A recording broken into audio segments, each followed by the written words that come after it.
যে ছেলেগুলি বন্ধু বান্ধব নিয়ে একটা সময় পুরো গ্রাম মাতিয়ে রাখতো, সেই ছেলেগুলি একটা সময় পর শহরের কোন এক গলির ছোট্ট একটা রুমে সারাদিন অফিস করে ক্লান্ত হয়ে মাথা গুঁজে ঠাই নেয়, আবার এটা ভেবে তাড়াতাড়ি ঘুমিয়ে যায় কালকে সকালে উঠেই আবার অফিসে যেতে হবে। আমি মধ্যবিত্ত ঘরে জন্ম নিয়েছি বলে নিজেকে খুব আনলাকি ভাবতাম। কিছু দূর লেখাপড়া করার পর পরিবার আর বোঝা নিতে পারলো না। তখন পরিবারের বোঝা হালকা করতে আমাকে শহরের দিকে আসতে হয়েছিল কোনো এক কাজের উদ্দেশ্যে। যখন নিজের গ্রাম ছেড়ে শহরে আসি তখন অনেক কষ্ট হয়েছিল, নিজের কাছে অনেক খারাপ লেগেছিল। মনে হয়েছিল বাবা কেন অনেক টাকা ইনকাম করেনি, সবার মতো আমি কেন নিজের বাড়িতে থাকতে পাইনি।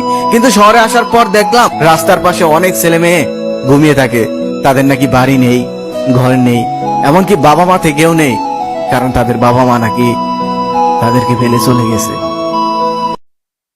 পুরুষের এক চোখে প্রিয়তমা, দ্বিতীয় চোখে পরিবার, তৃতীয় কোনো চোখ নেই নিজেকে দেখার, তবুও কেউ নেই তাকে মন থেকে বোঝার। একজন পুরুষকে মোমের সাথে তুলনা করাই যায়, কারণ মোমের মতোই সারাটা জীবন জ্বলে পুড়ে পরিবারকে আলো দিয়ে যায়।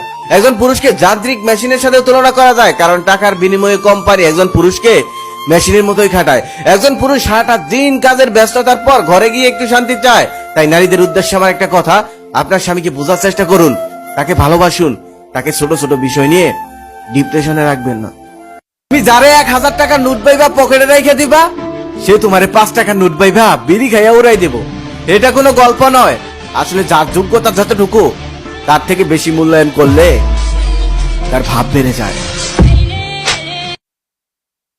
এখনো অত্যন্ত ভালোবাসি তাকে, তবে তাকে আর জীবনে চাই না, কারণ সে আমার সাথে বেইমানি করেছিল ভালোবাসা নিয়ে।